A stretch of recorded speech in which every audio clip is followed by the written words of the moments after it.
Hi, everyone. Thanks for coming.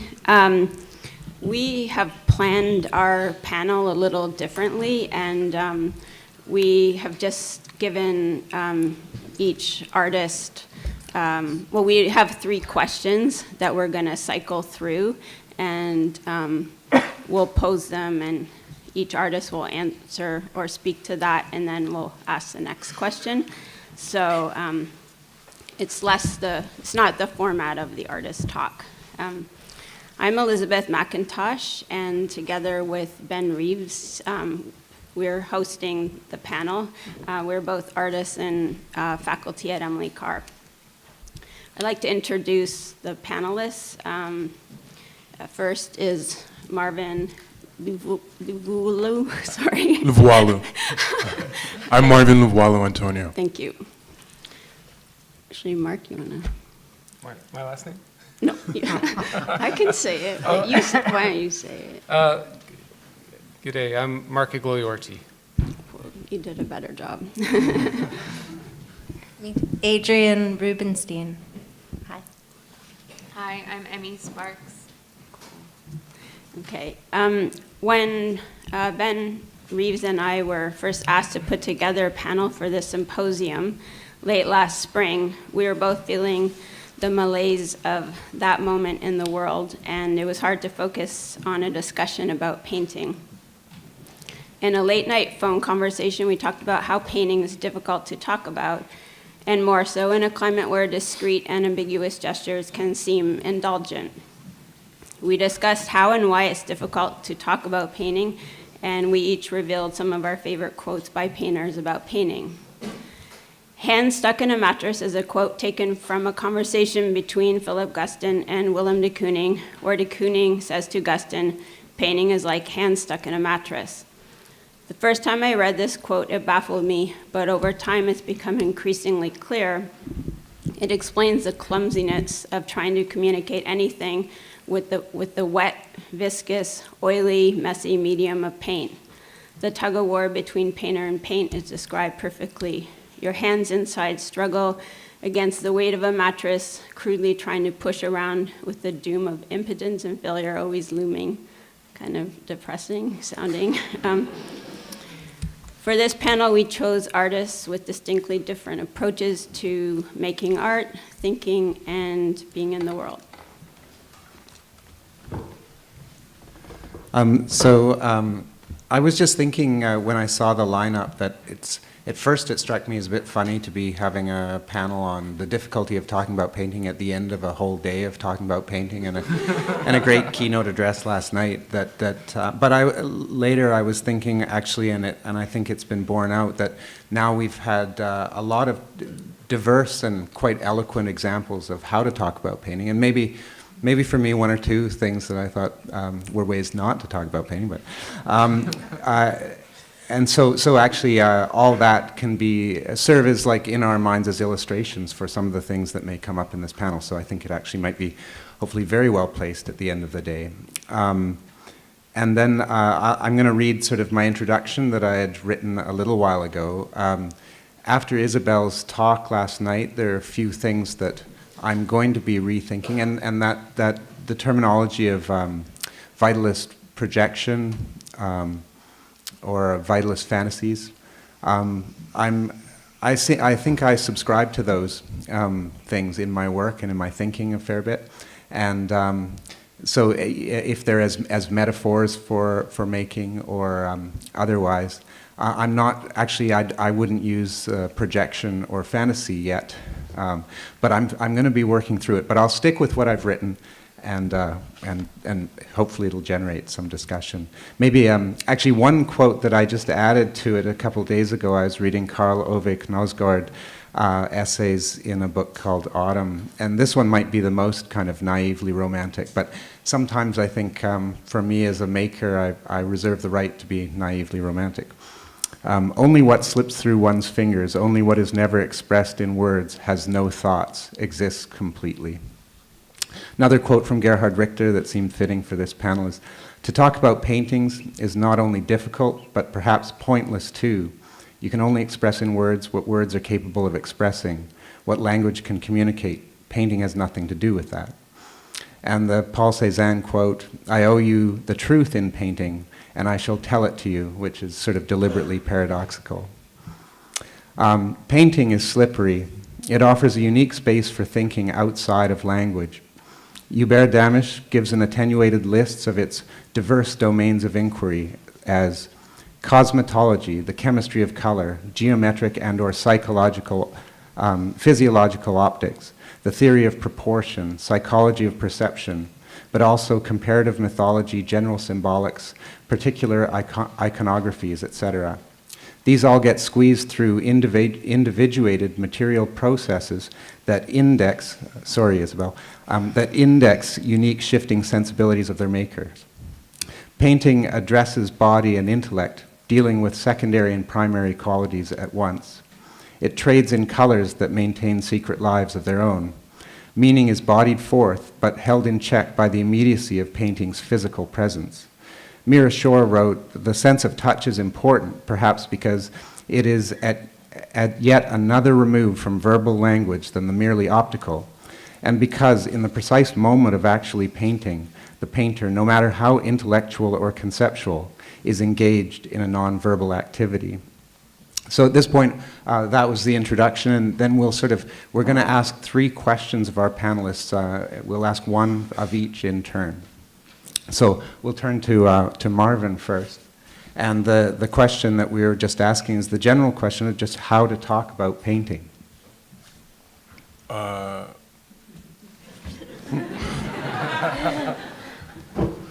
I'll just start talking about myself.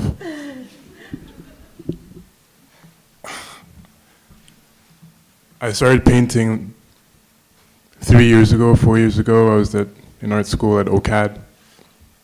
I was a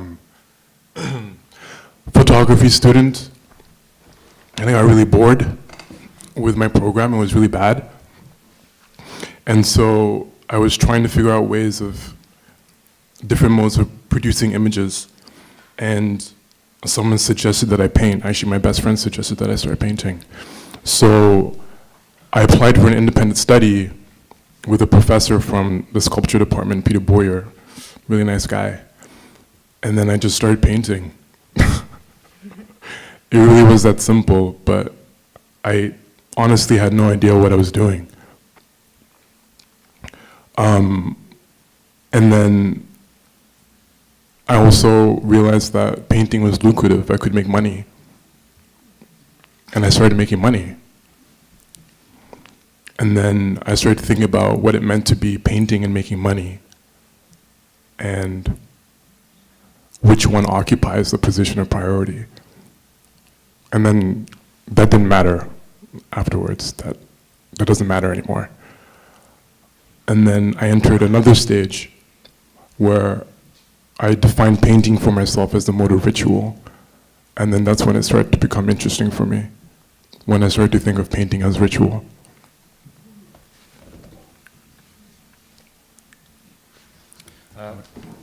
Hi.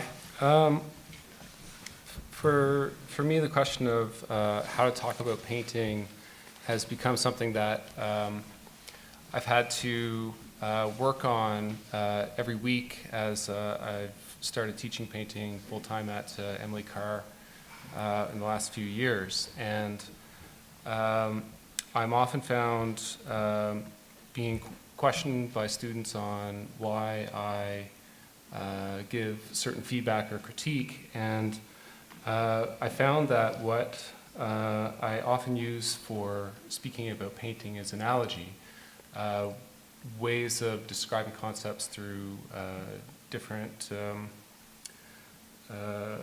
through different mediums or different practices.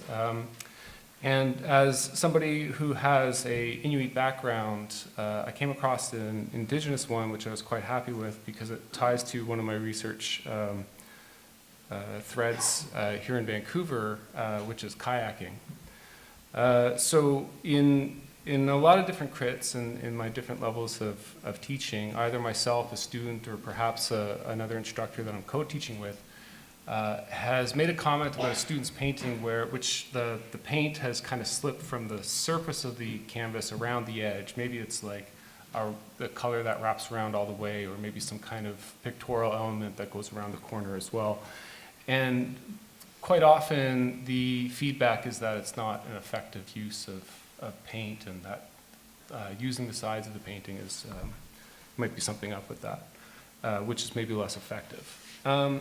And before I get into my analogy for that, when you mentioned Cézanne, I was thinking about the story of when Cézanne had a show in Paris, and when he arrived, the paintings were framed, and he was so offended he turned around and like went back on the train, didn't stay for the reception or anything. So it's something of a, I don't know, like a trend or whatnot to leave the sides of the painting unpainted.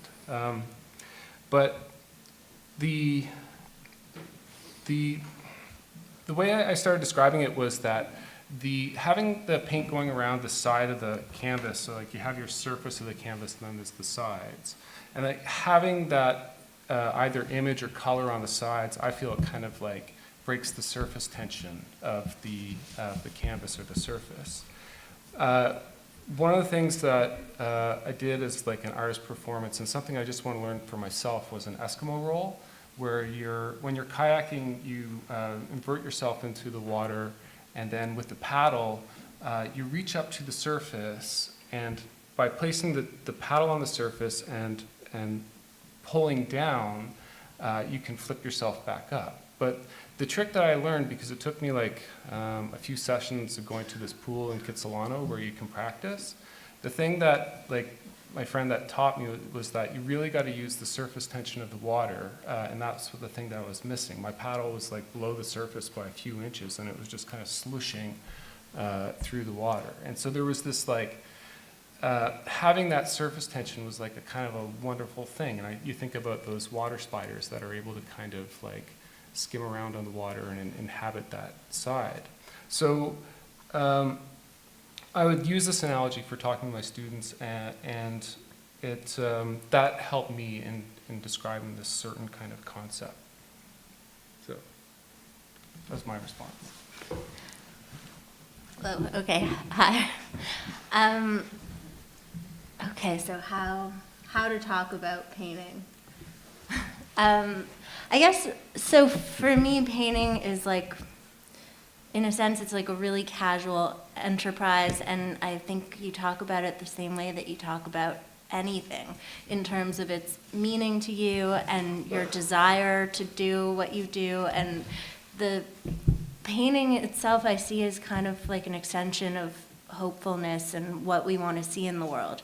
And of all the different ways that you might go about making a painting, I think that there's like an infinite valid number of reasons to make a painting, and that all of the discussions that gather in different groups through these different possibilities are all valid, really valid, whether you sort of are, whether it's a conversation that you're having or something someone else is having. And so I see it as a kind of a multiplicity that's like just as varied as our everyday lives, or like everyone's everyday lives. And I'm a painter, and I studied painting in undergrad and grad school, but I also work in an art gallery in New York, and my job is to essentially like talk to people about painting. And I've found it really interesting over the last day, hearing these like different notions, and especially because I'm Canadian, and so being back in Canada and this kind of like divergent thing of the States and here, where I find it, like there is this reluctance towards commercialization here that seems really distinct. And I think like I'm so lucky that I left Canada because I couldn't write a grant to save my life. And in New York, like I just sort of started at the bottom, like kind of I started working at a gallery. I was like cleaning out a guy's basement for free, trying to get hired as an intern so that I could use my OTP or whatever it is, that's your student visa thingy where you can work for a bit. And I like transitioned really easily from being in art school into being an employee of the art world, but like starting off at the absolute lowest possible rung, and found that through that, I had access to talk to all different kinds of artists, and everybody who came into the gallery, which were people from all walks of life. And so you just kind of have a different spur-of-the-moment conversation with every single person. And you kind of get really practiced at interrelating this type of conversation that can be very heady with just like total casual, like, how are your kids, how's whatever, and you just kind of, you move through it, and then it becomes really, I think, really natural. And I feel like in New York, maybe because of the like really developed gallery scene there's perhaps like a real like kind of playing field for talking about painting and talking about art, because there's a lot of people participating.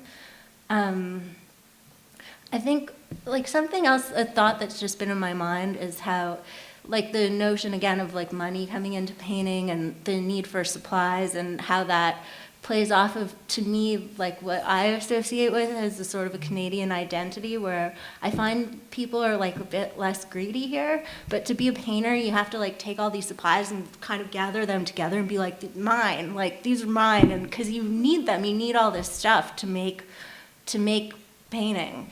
And I think that for me, being like, it took me a really, really long time of like one foot in front of the other to feel justified in gathering these materials, like calling them my own, and then feeling like I could use them without thinking about like where they came from and why. And it, again, it's just like a real kind of one foot in front of the other process of development. And yeah, sorry, I just went all over the place with that, but I guess we'll continue in a bit.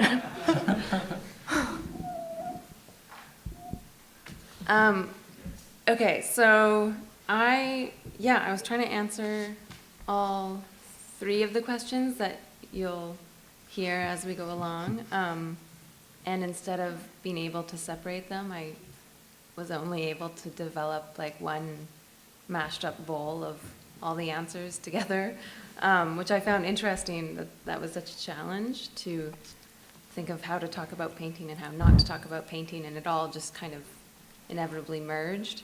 But in this context, I'm kind of trying to rework what I wrote and chop it up to see if I can differentiate my answers. So the how-to part is a little bit longer than the other parts. So this is the long part. But also, I kind of veered away from maybe talking about how I talk about painting or how I talk about my painting, and more so thinking about like possibilities of what if we talked this way, what if we talked that way.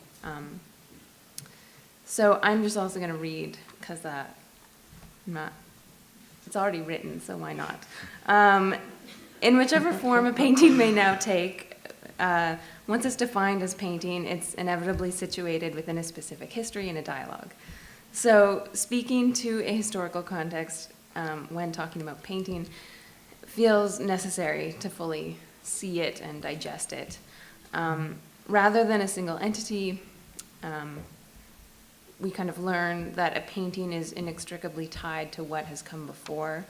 It's never in isolation nor freestanding.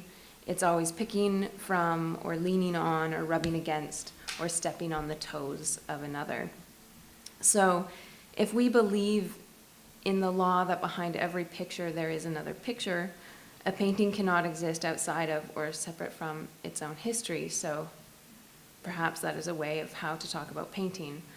But it's important to note that also in this context, the dominant history of painting we refer to is one that is both Eurocentric and male-dominated.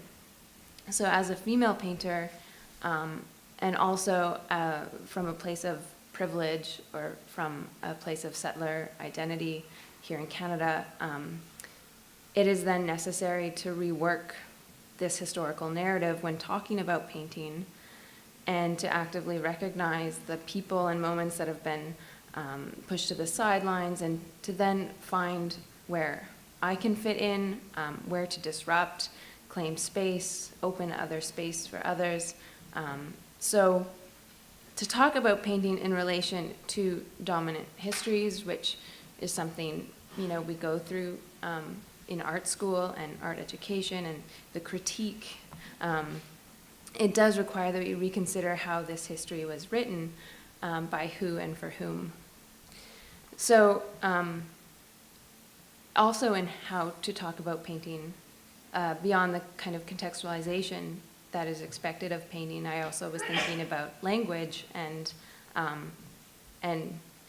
you know, what we're talking about is language. So, in a really recent article, just a few days ago, I was reading about the work of Susan Fracon, and John Yao, the critic and writer, wrote that the imagery we want to identify within her abstract shapes, such as a boat or a moon or a lopsided smile, he says, are cultural associations, part of the way the mind works, and they do not necessarily help us to see the painting better. The shapes defy being turned into language or a message. And he describes her resistance to the tendency to easily convert her art into the cheapened language of the day. And this really resonated with me and my practice and the way I was trying to think about talking about painting via language.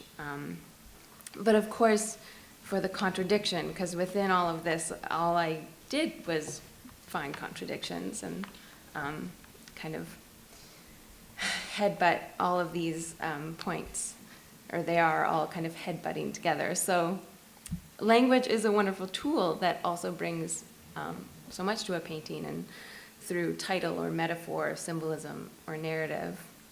At last night's talk, Isabelle Gras proposed that you can't fully experience a painting by just standing in front of it.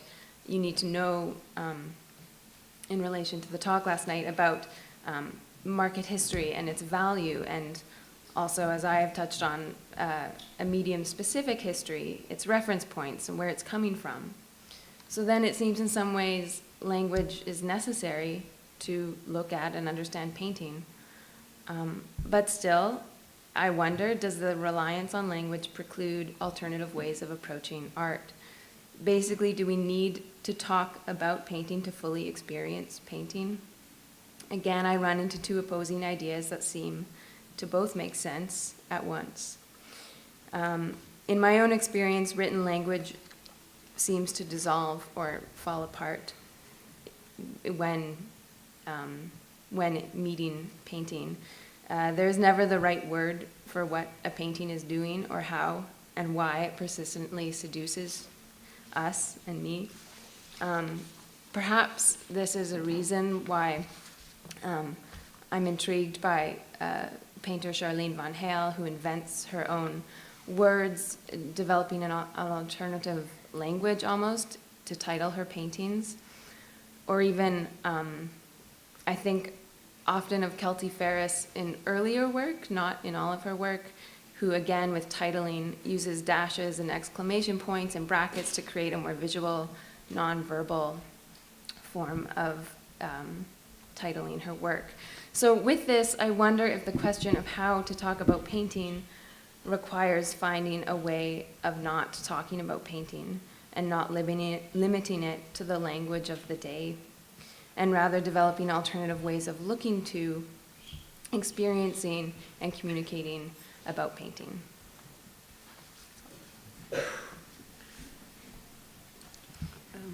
Yeah, so thanks. It's definitely kind of part of how we got into this conversation, just always feeling that language is insufficient when describing painting, and it's just a constant kind of frustration of, or like a disconnect between what we do in the studio and then the kind of words and dialogue that follow that. But so our next question is how not to talk about painting. I'm not really interested in talking about painting. like actually. And I've never really talked about painting. I haven't been trained to talk about painting. I discovered painting. It kind of just chose me. And in art in general, there's not really any place for me. I never saw myself in paintings or... So like, I decided not to contend with it. And I think in art school, which was kind of like the best and also simultaneously the worst decision I've made, it was this kind of like continuous like demand to always be rubbing against something, and that rubbing against or whatever it may be, and at that time was modernism, was really frustrating.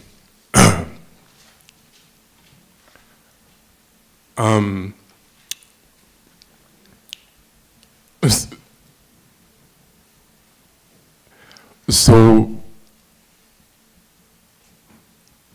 I think I'm more interested in talking about us as artists. I think that's more interesting. Because we put too much, like, as if like painting has this role, where in fact the role lies with us. So I'm more interested in that.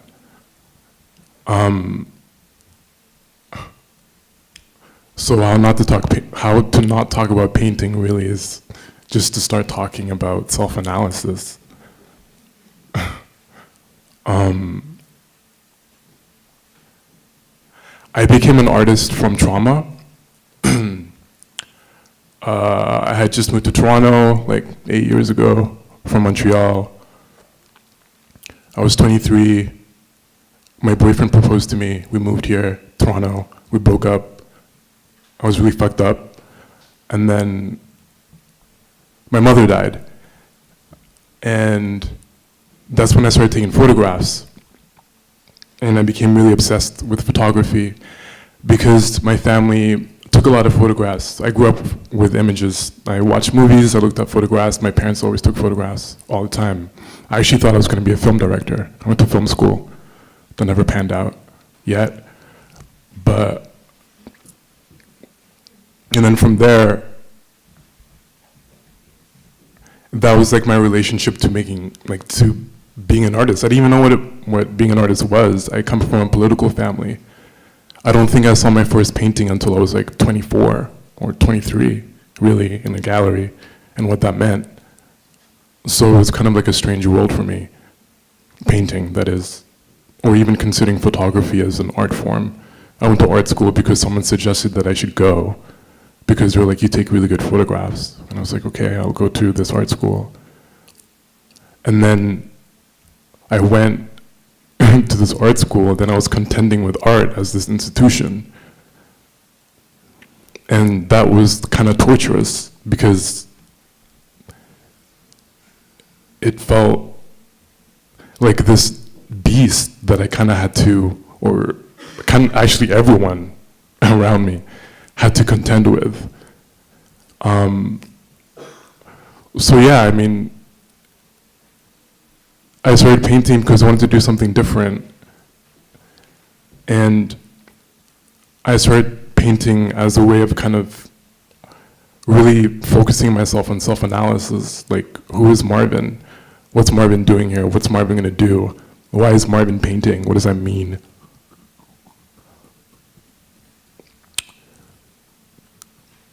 And painting kind of started to make more sense to me when I started to consider it as a ritual. I was reading books on rituals, focusing primarily on African cosmology and indigenous African traditions. And one thing I realized was that certain art practices, which Africans consider a kind of day-to-day mode of behavior, was in fact a way of healing. Now you can get really specific. Certain rituals are specific. They have they're performative or they have a way of structuring themselves A to Z. But the point being is that ritual is what you find when you center yourself. So painting as a form, plus, I do other things, but painting really became a way for me to center myself and to focus on spirit. And then, it's really funny, it's like I'm talking on this panel about painting and I haven't painted all summer. The last show I was in was like in April, actually down the street from where you work. And I was so tired, I was like, I don't want to paint anymore because this gallerist is asking me to paint 5 paintings in a week. I was like, are you crazy? I was like, I don't answer to anyone. I answer to myself. And the art world doesn't want to hear that. So how do you focus on yourself and on spirit when the world that you're occupying is actually asking you to do the opposite? So painting actually is a form of just like reclaiming my own agency. And another thing I realize is that if I don't paint, or actually if I don't perform ritual, it's because I'm lost.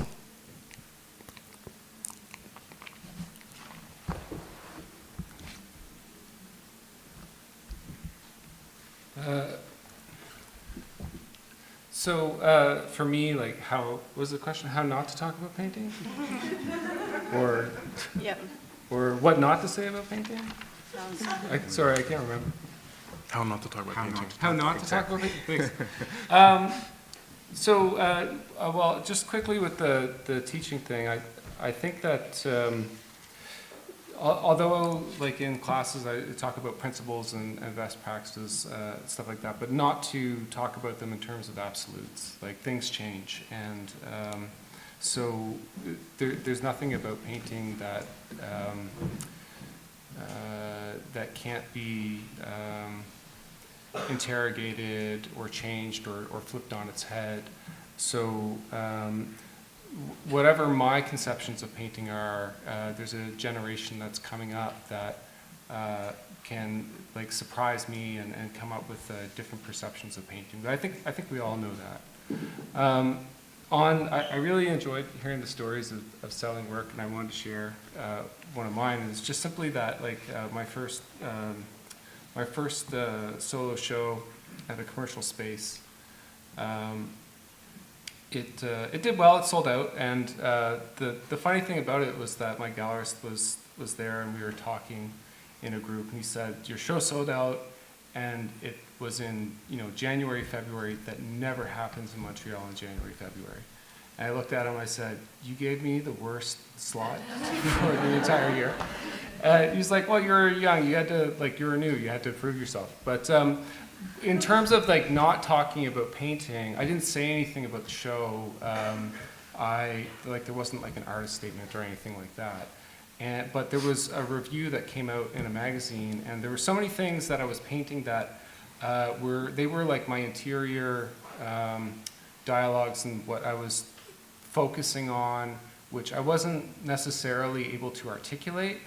And there were a few different threads and streams of okay, I know that there's a certain kind of painter or critic that's going to really hate this work, so I'm going to make it like even more like that, so they hate it more, and they'll just walk by and not care about it. And there was like a line in the article that was just like this work encourages you to pass by if it's not for you. And I was like, oh my God, I can't believe they picked up on it. And there was like 3 or 4 other things like that. And I was just like, you know what, maybe I don't need to talk about my painting because it's evident, it's just kind of it's on the surface, it's in the painting, and people that are attuned to writing about work like that, they're good at their jobs. So that's how I not talk about painting. Okay, so one thing that I'll say is that I try to never, it's not very hard for me to do, but I try to never repeat myself, repeat the same line of thought. If I'm looking at a painting and talking about it, whether it's mine or someone else's, I'll kind of ad-lib a like a actor, improver, stand-up comedian kind of person, and like riff off of my response to the thing and what it reminds me of and what it makes me think of and how I relate to it and what like information I might know about it that's kind of personal and is hidden, and or not apparent in the image. And I find that through that kind of like expository, exploratory relating to the painting, you can really self-educate. And when I went to grad school in San Francisco, the thing that I did all the time, we had like these DVD booklets in the library of all the artist talks that had ever been done at the school, and that's like, it's one person gets flown in, they get a few $1,000s, and they like stand up at the podium, and sometimes they start at like the first painting they made when they're 4 years old, sometimes they start somewhere in school, and they like walk through these like bodies of work, just like talking about their development. And I watched like the whole back catalog of those things, like intermittently napping in this like quiet room that we had in the library. And to me, also going to those lectures, that was like the absolute most vital part of my education, just talking to other artists and listening to what they had to say, sometimes trying to really challenge myself to ask them a question, even though I feel like it's so hard to ask a question in these forums. Like, you always just want to add what you think, But it's like really weird. It's like instead of saying now ask questions up here to us, like you should just say what you would say if you were up here, And I think talking about painting is as much of a practice as painting itself. Like I was telling a friend the other day who is younger than me and was actually a student of mine when I was in San Francisco, and he has a solo show up in New York. He's really talented, like naturally, sometimes people are like naturally so talented, and it's like usually those people are too advanced, they get bored with painting, they have to go into some other like harder field. And I find being a painter, it's kind of good if you're bad at it, because you develop all these kind of like extra assists, like you get stronger in with like other faculties that help prop it up and give your painting like an interesting shape that's kind of individualistic, and that's the kind of work I'm really drawn to. But I was telling my friend Alex that I feel like I'm not naturally a visual thinker. Like I remember when I was in undergrad, I felt this like huge pressure to come up with like content for my work. I also like never understood what was going on in class ever, and felt a huge pressure to come up with some kind of like meaningful, like I thought I should be writing like math equations on my paintings because that would look smart or something. Like I was just so confused, but it was only through like years and years and years of looking at pictures, and then also like looking at pictures as I'm making them, that I started to become a visual thinker, and that I would like go to bed at night and kind of close my eyes and see like ideas for paintings like in my mind, and or ways to sort of solve paintings. And then it got really accelerated again working in galleries and working with artists that I think are some of the best artists like out there, and seeing the way that they resolve the issues in their paintings. And then it's like a massive encyclopedia of sort of resources of how you might be able to resolve a painting or how you might make a painting. And the kind of work that I like or respond to the most is work that brings in like a lot of really diverse elements and diverse ideas and diverse faculties, and kind of mixes them together in a way that hasn't been done before. And I respond to paintings like, even let's say you're in like a sort of history museum and there's like all the old paintings that are kind of like super flat and rendered with like a sort of shiny veneer. Like I'm not interested in any of those paintings at all. I start to get interested in painting when it's like gets more magical, and it's more about kind of like vision and light, and there's like pink and purple, and like when it gets, magical, like feeling, like it kind of, it's like this otherworldly kind of thing. And then everything after that is painting that to me is like a mirror on kind of contemporary life. that's all the painting that I'm really interested in. And I don't think you need a special vocabulary for it. I really don't. I don't think like students like are made to feel so bad for not having like read whatever, and it's like it's so lame, because you can really like take back the power of painting just by doing it and using it.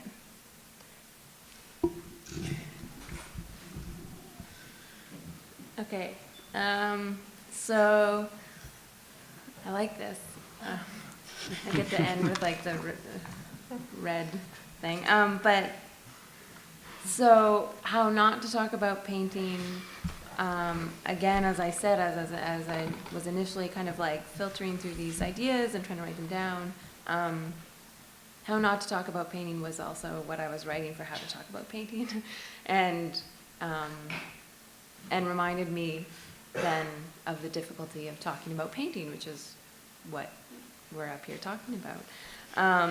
So through contradictions, again, I approached kind of like history or contextualization of painting and also language. So to talk about painting by only talking about painting, such as its historical influences or surrounding discourse or artistic references, is also really, in the end, only talking about what is absent and what the painting is missing or pointing to or reminiscent of.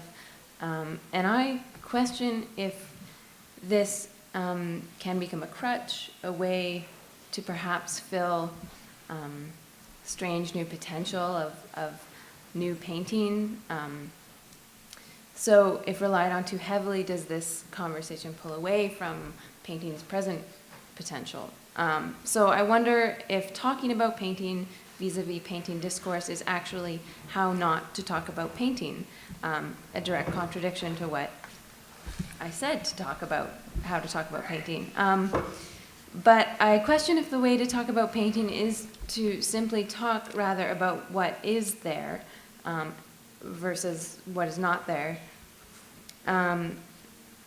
So rather than considering painting unable to exist as a singular entity and always having to be tied to a history and what's around it, what happens when we do view it in the singular as a unique and autonomous object, a present and material thing without strings attached to the absent or ancestral and external. This morning we were talking about being haunted and the ghosts, and it made me think of what comes with painting. But rather, can we relish in what is simply there in that moment and set aside what a specific history has taught us to think we need to talk about? So is it meaningful to experience an artwork in isolation? But is that even possible? Is this another potential way to talk about painting? So, and then in regards to language, in the introduction to the book that Isabel Grob mentioned last night, Thinking Through Painting, the introduction written by Ondre Rothman describes how for the longest time the theory and practice of painting was propelled by a series of closely related antagonisms. For example, transparency versus opacity, illusion versus flatness, to cut it short, figuration versus abstraction, etc. So in this moment, these familiar ways of thinking about painting, I think, no longer satisfy painting's expanded possibilities. Rather, they seem limiting and reductive. So do we need new words, or have we moved past the desire to pin down and name what a painting is and the methods it employs? So yeah, in order to really see, I just feel like we've become very dependent on the need to find a name for something and to classify and know in order to understand what we're looking at or what a painting is. So I question when talking about painting if there exists an alternative way of looking that bypasses this desire and this need for language.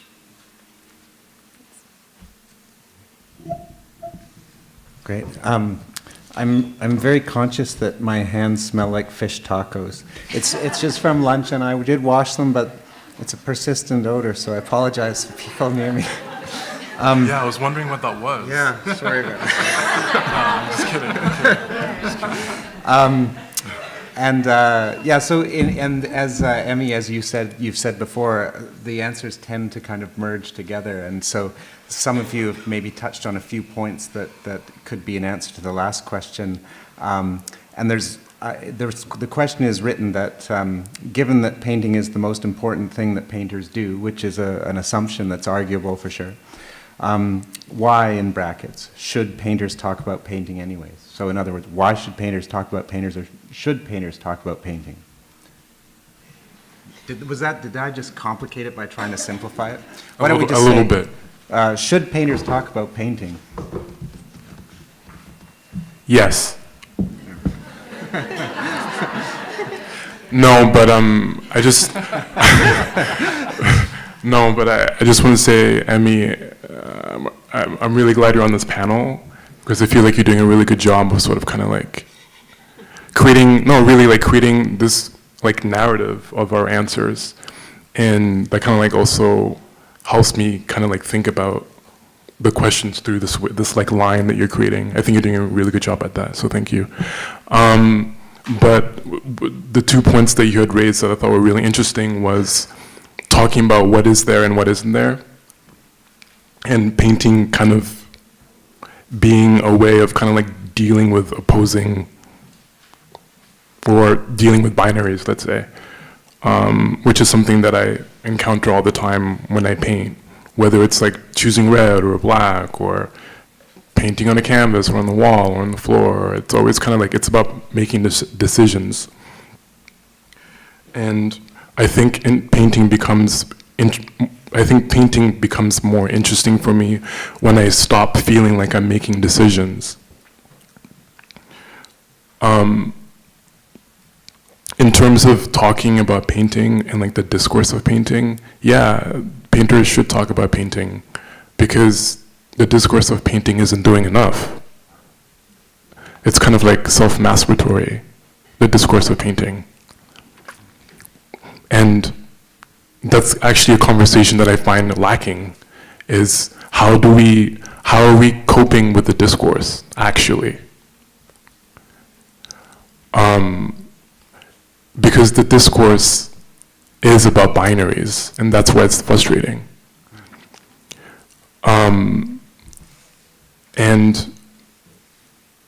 And that's why I find myself not interested in talking about painting, because it's actually not that interesting, because it doesn't talk about the truth. Most of the time it wants to talk about everything else but the truth. And the truth is, the discourse of painting isn't doing enough. And I'm blessed to be an artist in this time and in this space. And I take my position as an artist very seriously.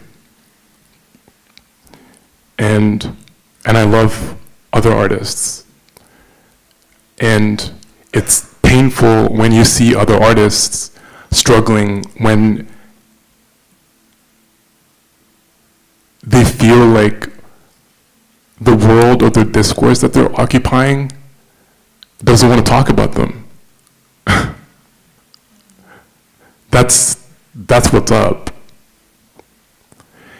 And I'm really excited to be in this Entangled show. And it's amazing to sort of like be part of this kind of like way of like writing history about art making or painting. But the canon needs to do more work. I was complaining on Instagram the other day about how like the canon doesn't have any black female painters. That's a thing.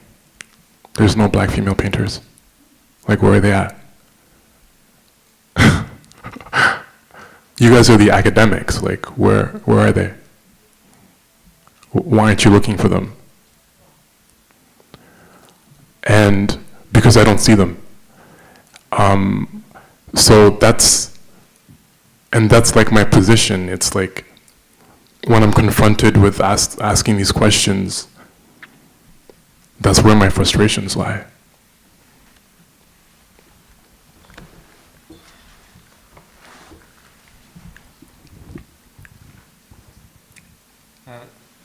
Thanks for sharing that, and stating that. For myself, the question of like, should painters be talking about painting, or is it important, like, given what we do? I think that for myself, part of my personality is that I'm somewhat introverted, and I definitely enjoy the company of people and stuff like that, but for me, painting has always been a refuge in that I could go and experience something that somebody else has done and not have to talk. And that just kind of having relationships with somebody's works, with a painting, is something that I really enjoy. And it was like, when I was doing my grad studies in Montreal, I always loved going to the Beaux-Arts because they had like these cloth chairs that you could pull out, and I would just go and spend hours in front of a painting and kind of cycle through the gallery on different days. And I wasn't just sitting there like a monk. I actually brought my laptop with me, and I was answering emails and stuff. And the security guards came by and they asked me like what I was doing, and I just had this, I guess I was there, and my kids were small, my time out of the house, although it was more than my wife's, but I just realized that I didn't have time just to go sit in a gallery, so I had to do things as well. And so I kind of vacillate between sitting and looking at a painting and sitting and working and just having like this longer relationship with the painting. And so for myself, I do appreciate that, like having conversations about the discourse of painting and who is in there or not. It's super important for me, and just my temperament as a person. I've always loved that relationship you can have with painting, which is nonverbal.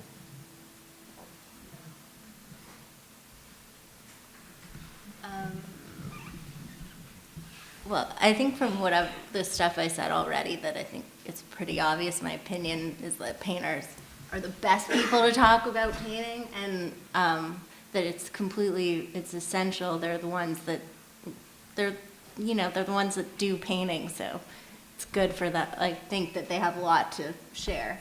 But I think also, I'm thinking about what it's like to talk about painting in like the course of like a daily life, you know?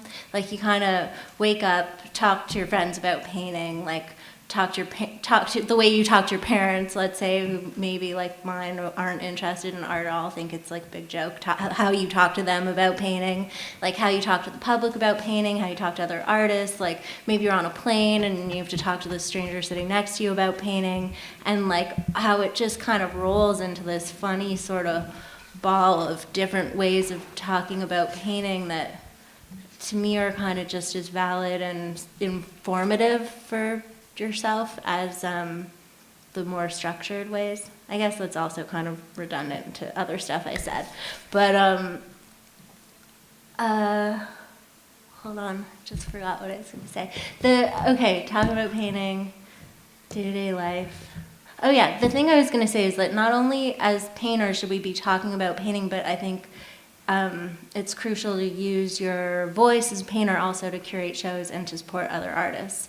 And there's this notion that there should be this kind of division of labor, and that as an artist you shouldn't maybe get your hands dirty and you should stay in your like artist quadrant and be kind of helpless and let other people do all this stuff for you, like price your work and talk about your work and write the criticism about your work. And I just think that that's total BS. Like we're all just as capable of playing each one of those roles on any given day. You know, whether you're amazing at it or just mediocre at it, it really doesn't matter. I think that each individual has a lot of agency and a lot of potential, and I always try to encourage other artists and It's something that I do myself. Like, I curate shows, and that's been a way for me to build the kind of context that I find informative to the work that I want to make. And so then it helps people approach and read my work in the way that I would hope for them to. It's like I don't have to tell them, I'm kind of showing them by creating the context and the network. And, curating and bringing images together and doing that, whether it's in a room or on your Instagram or whatever, is, I think, also just as valid, or like is the exact same thing as a painter talking about painting as a curator, or a painter curating about curating, or curating, just curating. Anyway.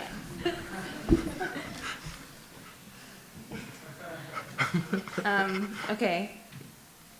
So, yeah. Why should painters talk about painting anyway? Oh, okay. Why should painters talk about painting anyway? That's actually, I think, what the question was. The anyway was part of it. So, yeah, I mean, I think there's one thing I wanted to kind of say at the start, too, is like this moving between like how to talk about a painting or how not to, or why we should, but then also why we should or how not to or how to talk about painting. So I think like we've all touched on these in a different way, like talking about a painting and why we should be doing that is also a different is a different thing than talking about painting and why shouldn't we be doing that. Does that make sense? A painting versus painting. Anyway, so by either talking about painting or also painting about painting, I guess this question that, how I interpreted the question is like, why do painters reflexively and self-consciously continually address their own medium and its function and its behavior and its existence, I guess. And now there is, as the discussion went into last night, there is not so much a pressure to justify and prove why painting is relevant. Therefore, the conversation is quite open. So painting right now can perform this endless array of functions, leaving behind traditional supports or former identifying features, and still openly acknowledge and use its own past to its advantage as a critical and conceptual point of departure.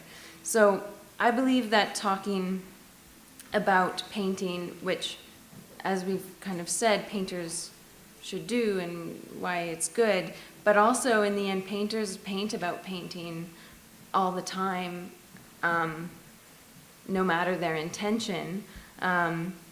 Also because written language, for me, is simply not adequate to translate both the pictorial and material language of paint. So in producing a painting, every mark and gesture, it does exist in relation to a previous mark and a previous gesture in time.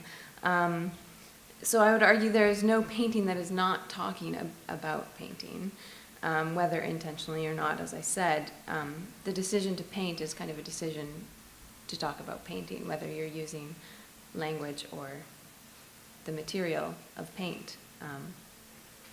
The question of why we talk about painting should or could really be why painters paint about painting, because I think talking falls short. And to end, I guess I had to really dig to find the quote on the like hands stuck in a mattress, because it was so baffling, and I was like, I don't get what that means, other than that you have such a visceral kind of feeling of what that is, even though it doesn't make sense. Like, have your hands ever been stuck in a mattress? Like, where do they get stuck? So anyway, but in researching or trying to like find that, it did lead me to the conversation I can't remember what book it was from, but it led me to the quote by Philip Guston, and kind of in that context, he also stated, quote, "I feel that strongly believed in and stated convictions on art have a habit of tumbling and collapsing in front of the canvas when the act of painting really begins," end quote. That's all. Yeah. All right, so since we're the last panel of the day, and I think this might be a good time to open it up to the audience for questions. I liked Adrianne's suggestion too about maybe you've got some thoughts on your answers to the questions we've been tossing back and forth as well. So unless just before we go to the audience, if anyone on the panel has a question or a comment that was left unsaid. I have many things unsaid. All right. No, I really liked, what you were saying about,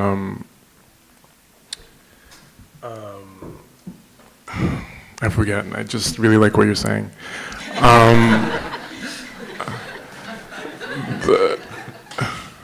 Oh no, language. You're talking a lot about language. And actually, no, I have two comments. I really do like painting, actually, and and I think what you're also kind of pointing towards is kind of like painting acting as a sort of like method of mapping, your intentions or your narratives as kind of like creating this like histogram, and that's kind of like what I've been doing or kind of tend to do with painting, like not with How Many Years a Slave, but with War is Coming or Passport. And because I'm a third culture kid, so it's like I'm of the diaspora, like my concern has always been, and kind of like always starts with like a sense of displacement, and then painting has been a really like good tool as a way of kind of like mapping history and like writing your own history so that you can like look at it and understand it, and potentially somebody else can look at it and understand it, maybe it's you're kind of actually painting somebody else's history without them knowing it. But in terms of language,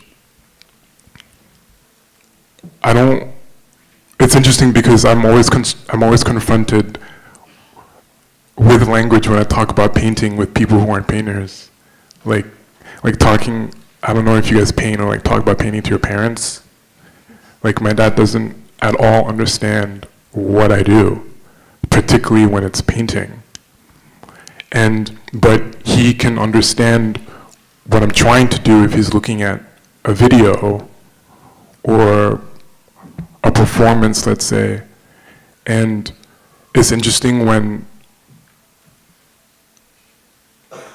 language comes into the equation, and it's not like it's this barrier, but actually a guide. And I've basically what I'm talking about is like how I can't talk about painting with my dad. So when I talk about painting with my dad, he literally doesn't understand what I'm doing. And that's because he has it's not that he doesn't have access, he has zero interest in art. Not because he doesn't like art, he just has zero interest in art. And so to be confronted with like images with someone who has no interest in art, you're dealing with abstraction. And it's not because your painting is abstract, but the form that you're choosing to communicate is abstract. And so I'm like, I painted this thing because so and so and so and so and so. And then when I use language, I find that like actually like language does create these like really interesting ruptures, because most of the time I'm not using words when I'm painting. I'm not talking to myself when I paint. I'm not calling someone when I'm painting. I'm just painting, you know what I mean? And so I feel like painting is also about this like fight or struggle with language.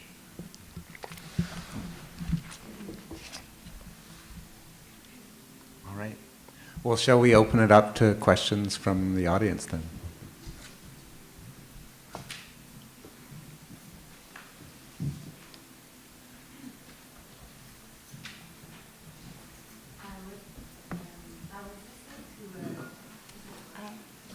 No, we're turning it on. It's open. Thanks. I was listening to the panel and I was thinking of the question, why talking? But in maybe the literal sense, like in which context do we have to talk about painting? And during the panel, many different contexts were mentioned. And the teaching context was mentioned by Mark. And the selling by Adrianne when she has to speak, when she works.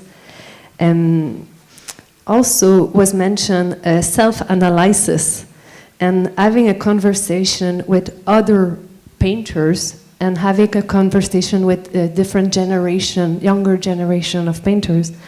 And also the review context was mentioned. And I was trying to, I think, two different categories of why painting could be, I want to share a thought that I had. So I feel that there is two categories of why talking about painting. And one category that is quite annoying is the need to be recognized. So in art school, when you have to justify, to talk, to be recognized as a good student, as an artist, when you want to be part of a group and you have to talk, and when you need the grant, and when you need to sell, and when you need to convince that you should be in this or this show during a studio visit. And there's this other context that is really sharing. And the sharing could be with your parents, and could be with other artists, but in the sharing context, there's an engagement. It could be also with your students. There's an engagement. You really engage in, how am I going to do this? How I'm going to overcome the difficulty of talking and try to put word onto something that I'm passionate about because I want to share with this specific person in this specific context. And I feel like maybe the reluctance we have to talk about painting is because many of the contexts where we have to are kind of oppressive.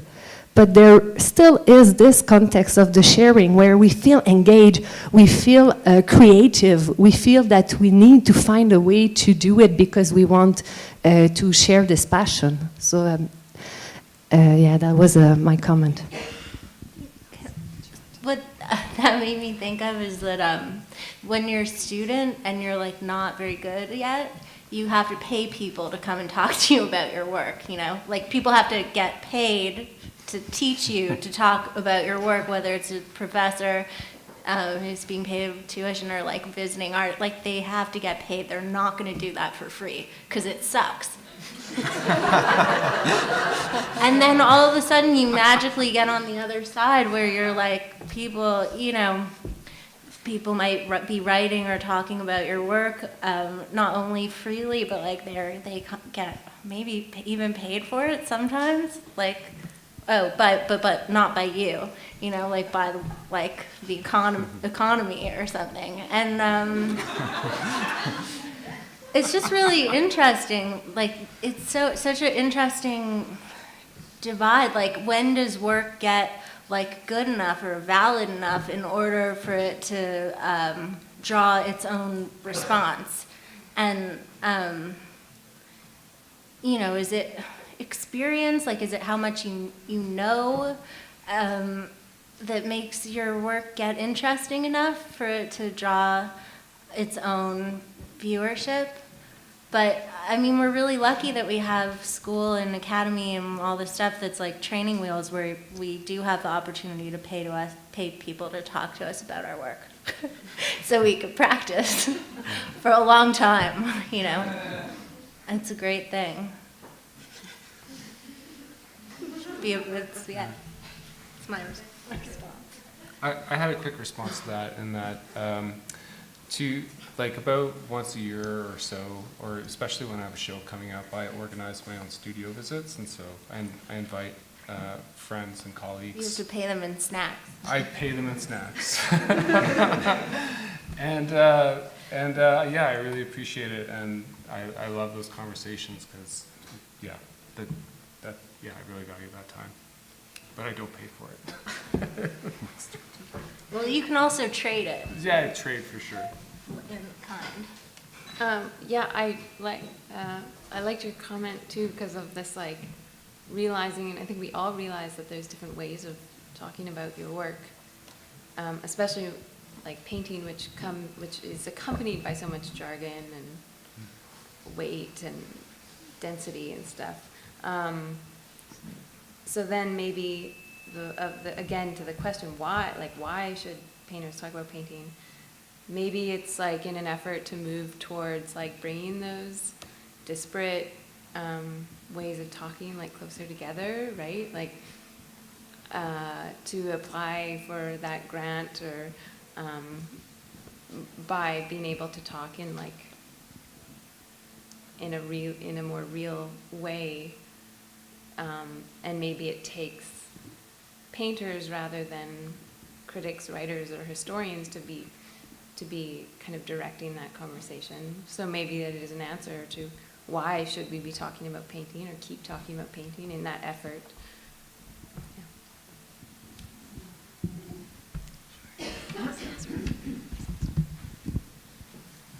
Hi, I think that actually artists learn not to talk about painting. They learn to talk around the painting so that they don't have to talk about the painting. And we become really skilled at a whole lot of confusing other stuff around or what we do or who we are or the mystique of it or whatever, just so that we just never really talk about it and we protect that really. So that's really important. But this conference actually came out of a bunch of us that met, every month for a couple of years, as Alison pointed out, and I was one of those. And all of us teach painting, talk about painting as our day job for a living, so that we can buy that time, to make those things we don't talk about. And we found it very interesting because I would say on this list, we are among some of the most legendary educators in painting in this city, and none of us spoke to painting remotely the same way. And then we had this epiphany that our students must be really confused because we valued different things. So we could pull out formal things or we could analyze things. But we also, in response to something that was said earlier today on one of the panels, it's very common to have a show and people say, oh, great frames, wonderful, I'm glad you sold something, great shirt, you look great. Did your mom come to the opening? Is she pissed off?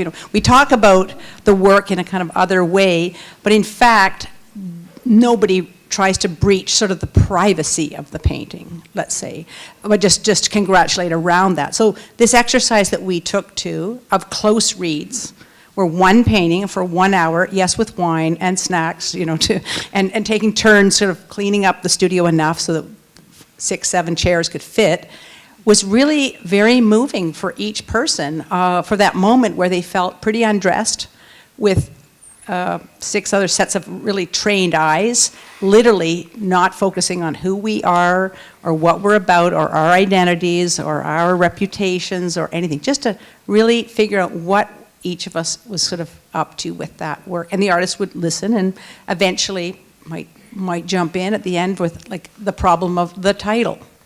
Well, then that took a whole other thing. Or the problem of if this painting is in the same room with that painting, what happens? So to me, I really love the way this panel was set up around this problem of talking. And then earlier, it's been talked about so much that painting is a text, it's a language. So, you read the painting, you read the color, you read the scale, you read the mastery, you read the not mastery. The first panel today, for instance, focused on not making paints with traditional paint, as if that was a great way to validate more radical painting.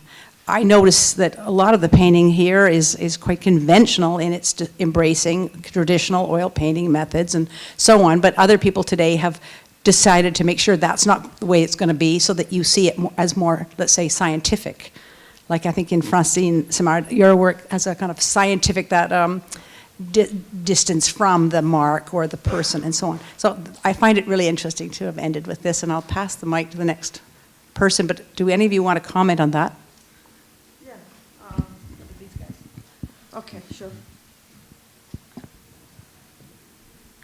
I'll just say something quickly. I mean, in relation to the first comment about the different spaces where you're talking and the different attitudes towards that, this group of us that would go around, visit each other's studios like Landon's talking about, that it did seem really rare and special because at least for moments it felt like it was an unusual space where when I was talking about painting, whether it was mine or someone else's, I wasn't needing to strategize, I guess. So when I'm talking to a curator and there's a potential show, I'm trying to think about how can I frame this that's going to be useful to try and get my foot in the door. Or when I'm talking to students even, I'm trying to strategize what's going to be the best way to talk about this for them.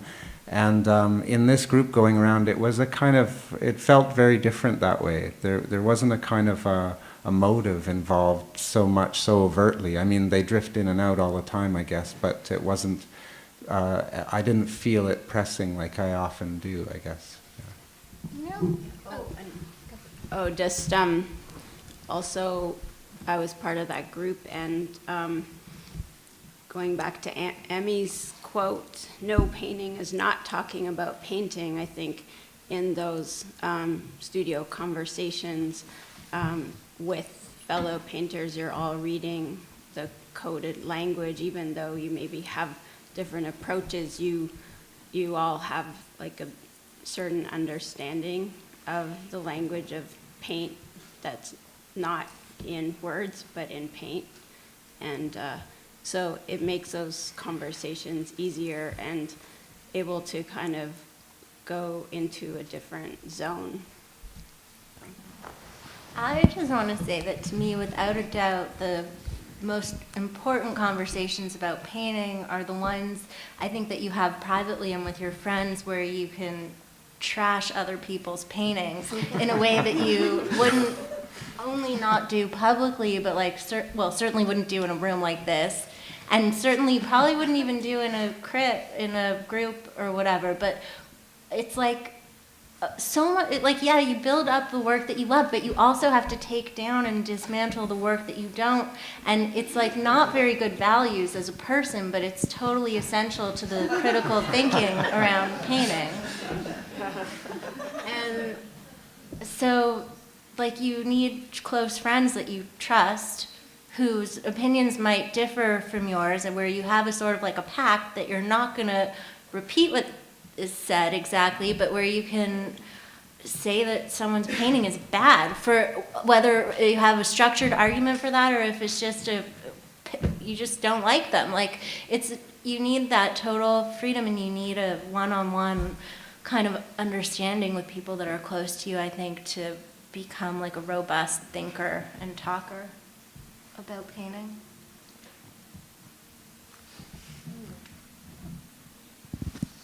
Yeah, fascinating conversation here. Well, you know, for me, like, this is my opinion, my personal opinion. For me, as an artist, and I write as well, and I work with words as well, huh? For me, you know, when I shift from painting to writing, it is a different medium of a sort, but not totally. You know, it's not completely separated, right? I mean, in my feeling, right? In terms of communication, I just thought I would share that with you. And the other thing is, I really feel, for me anyway, that art and painting, okay, it's about us exploring the world, right?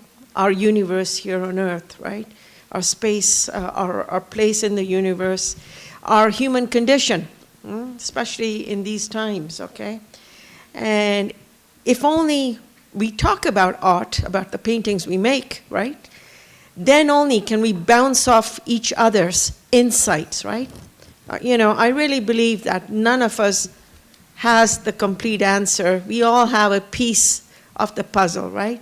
And talking about art and sharing our insights, bouncing off each other's thoughts and ideas, you know, maybe we can arrive at a, you know, at a really deep, profound insight, you know, and sort of take humanity forward, right, in a good way. This is my feeling anyway. I thought I would share it with you. Thank you.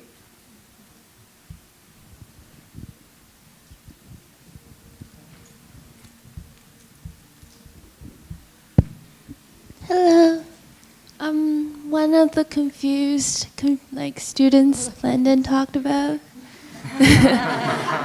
And I thought, because I was recently graduated from Emily Carr and has been students of Ben Elizabeth, so I was just wondering if I could ask what your answers were when you first had the conversation about what to ask. Sorry, I gave that job to these guys. These questions are too hard to answer. yeah. We wanted to ask questions that would generate multiple possible answers. So we have infinite answers for those questions, especially Elizabeth. So. Too many to talk about now. Yeah, but I always think that confusion is good for a student. I think it's good for all of us. And you know, there are those situations where, you know, one professor says one thing, another professor says another thing, your friend says another thing, and your aunt says another thing, and so you're like, what the hell do I do? And then the onus is on you, and you can take ownership of that situation and make your choice. And I think that's a fantastic place to be in. So, and I'm confused all the time anyway. So. Yeah. Thanks, Ben.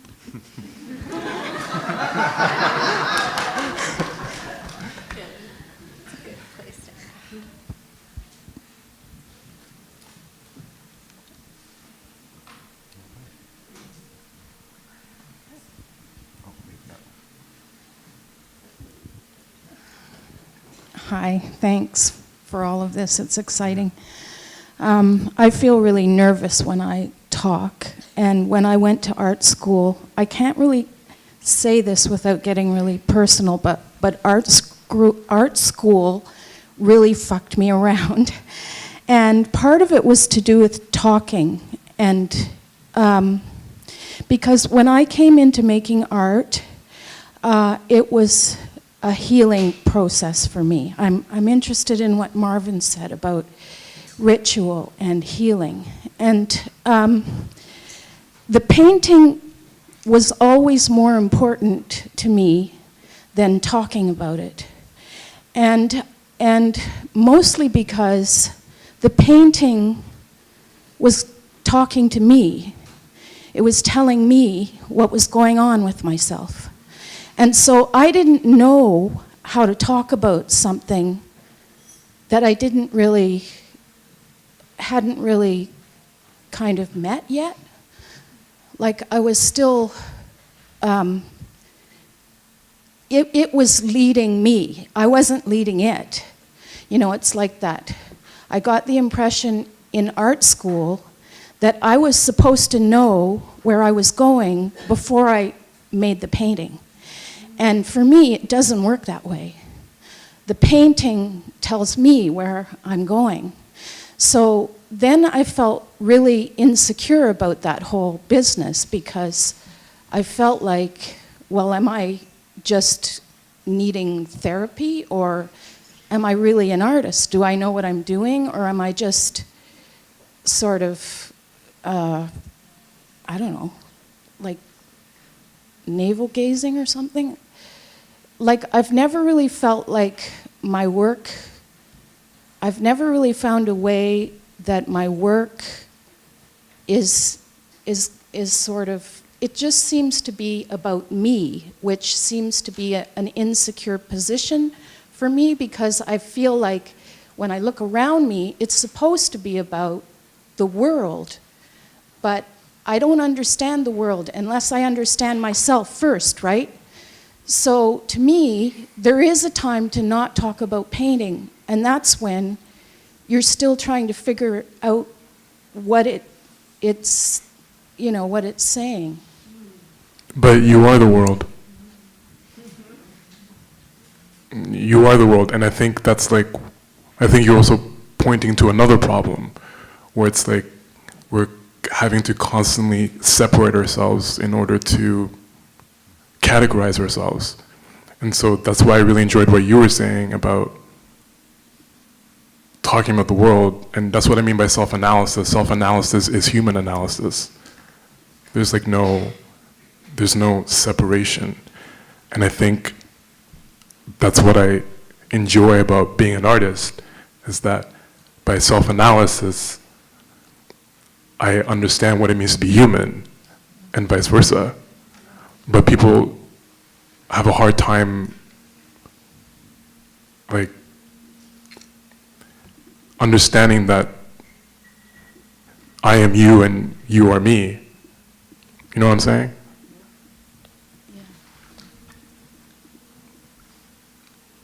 Are you guys coming to the show tonight? Yeah. Okay, cool.